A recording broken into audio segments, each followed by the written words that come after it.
Hello once again. It has been some time, but I'm back with another video.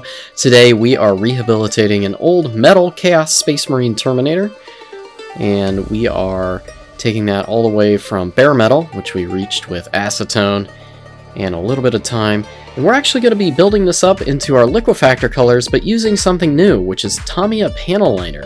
This is an enamel wash that's meant to go into the panel lines and recesses on models and minis for both scale miniatures, Playmo, Gunpla, as well as things like our miniatures that we use for Warhammer. So we're going to start off with the traditional colors here that I use for my army: black green from Monument, Iosan Green from P3, and a little bit of Necrotite Green from P3 as well. Sometimes I use bright yellow green instead. We're also going to use some golden yellow from Monument. And just so you know, sometimes we use Gnarls Green instead of black green. Black green's been a new substitute for me for that color. So now, this is not necessarily a video about how to paint my Liquefactor scheme, but I did want to kind of go over a few of the high-level highlights here and talk to you about how it works while I'm doing the airbrushing in 1.5 time. So one of the big things that I do is I build up this green armor paneling using these various shades of green that we just showed.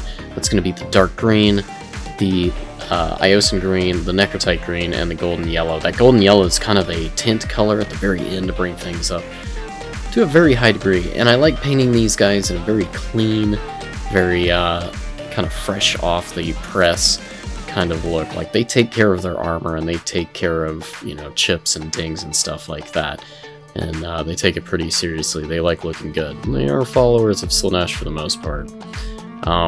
However, some of the other things that we bring in some bone tones. We use mahogany, we use Averland Sunset, we use ivory, we use a number of metals. I'm using Vallejo steel and aluminium, and I also use a number of violets and purples. The purples that you'll see me using on this are Vallejo Model Color Violet mixed with Scale 75 Sunset Purple and Citadel Emperor's Children Pink, along with some of the blue purples. I bring in Blue Violet as well as Blue Horror. So that's kind of the overview of the colors that I bring in. It's not really too much more complex than that. Same thing on the base. The base is a brick base, and there is actually another video on that, so make sure to hit those links and check out some of the videos on some of my other Liquefactor units here. But the main idea of today's work is to rehabilitate this mini, which is looking really great. This is an old metal Terminator that was given to me just kind of on a whim. It said, hey, can you make this look great? Do whatever you want with it. And I said, okay. And the metal itself was in pretty good shape. It was originally painted up in a Black Legion scheme with very thick paint, and of course it was in disrepair. All the pieces were falling apart. One of the spikes on top, I believe, is snapped off. That's a little bit imbalanced, although it's always been a little imbalanced by design, but it's looking great. Acetone really helped to get all of that old paint off.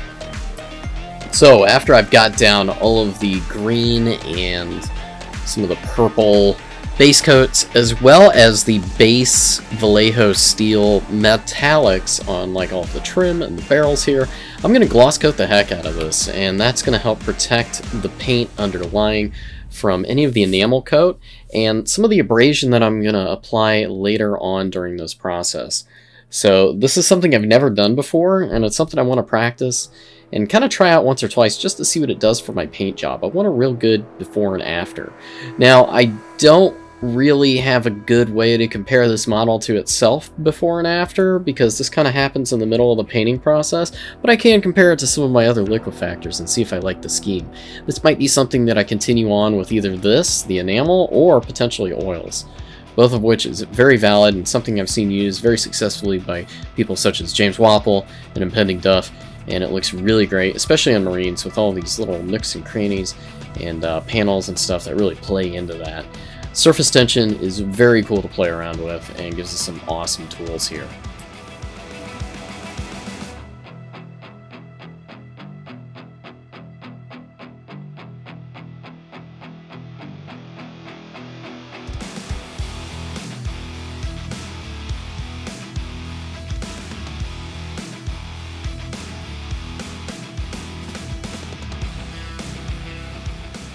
Just going to take a moment to slow it down and show you how I'm applying the yellow. The yellow is always applied very thin, and I think this is something to emphasize every time I airbrush something like this. It's an enhancement color. The yellow is actually what makes the green look really, well, green.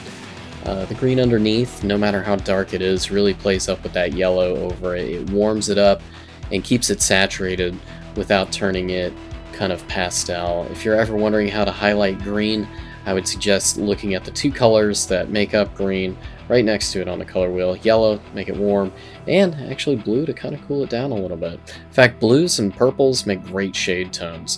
The shading on this is done a little bit with Nightshade Purple from Reaper. Now let's bring in those true metallics. We're going to bring in some Vallejo Model Color Steel. This stuff's phenomenal. I love using it. And we're going to put that on all of the trim, the barrels, the blade, and any place else that we want some metallic. We want this down before the liner comes into play and before we put down the gloss coat.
Last little bit before we get around to the panel lining and the glossing, etc. We're going to hit some of this violet onto the weapon areas. It's going to be the last little kind of base coat that we need to put in there.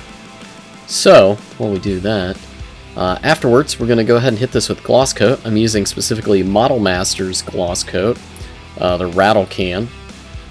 You can use something through an airbrush. You can use something that is brushed on. I like these particular rattle cans. Your mileage may vary. Use whatever you can. Just make sure it's a gloss coat. The gloss gives you a very nice, very smooth surface on the top, and that allows the panel liner, oils, enamels, whatever you're using, even traditional washes and shades, to kind of flow smoothly into the corners and nooks and crannies.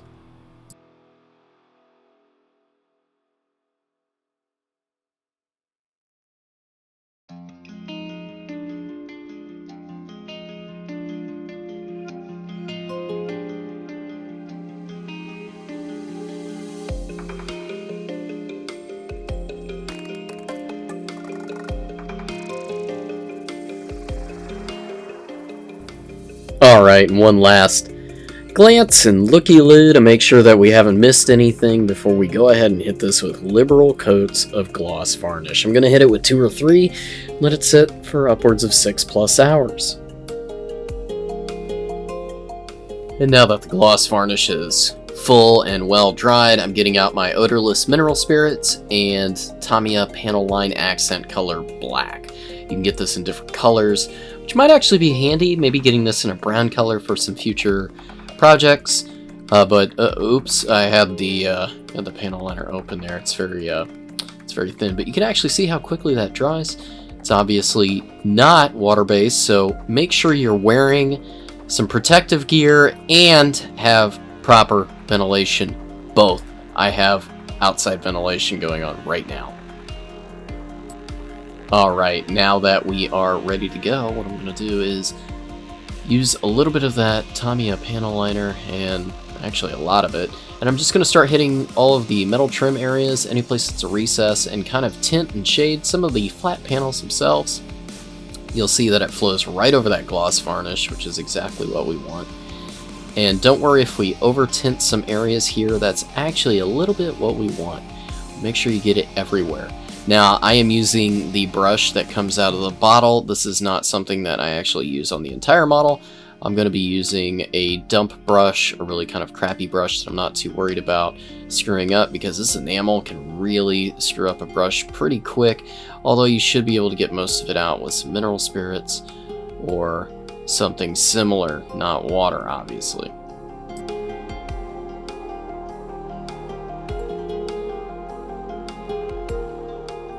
Alright, I think this is looking pretty good. You can see how liberally I've put that over the arm piece, and let's take a look at the main body here as well. And you can see how it's already started drying. This panel liner dries pretty quickly. I believe it states within 20 minutes. But, you know, it's not water-based. It's gonna be a little bit more volatile. Also flammable, watch out. So let's move on.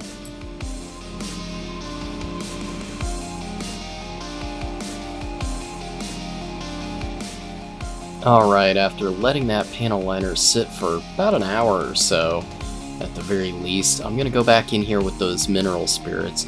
Not only is it good for cleaning the brush and cleaning up any sort of excess that you might drop or get into a bad spot, it's also at this point I'm going to take a bit of a sponge brush and dip it in those mineral spirits, and I'm really going to kind of aggressively brush over those panels where I stained it just a little bit with the panel liner. Now this is a bit of a subtle effect, but it's going to brighten those greens back up and leave that panel liner into the recesses around where like the trim and all the details and stuff are.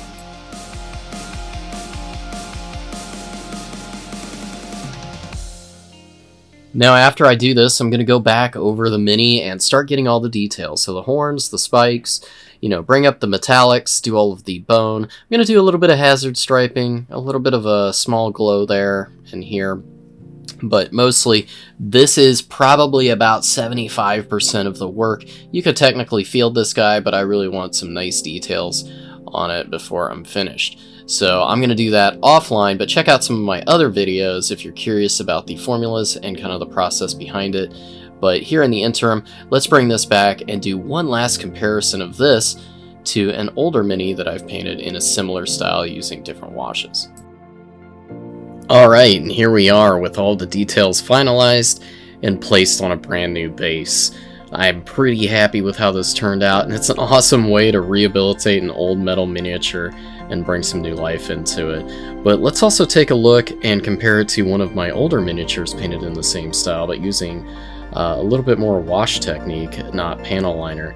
And you can see quite a bit of a difference. The metals look a little bit more flat, and there's less differentiation between the metallics and the non-metallic panels here. So I'm pretty happy with this. It's not something I'd probably do on each one of my minis, but it's definitely something I'm keeping in my toolbox, and I'll be sure to pull out again in the future. I might consider getting some browns and some other colors to help out, but for the most part, black will probably do about 90% of the work I need to do. So thanks again for joining me. I'll be back again sometime soon with another YouTube video, and of course, catch me on Twitch, catch me on social media, check out the links down below, hit like and subscribe and all that good stuff, and see you next time.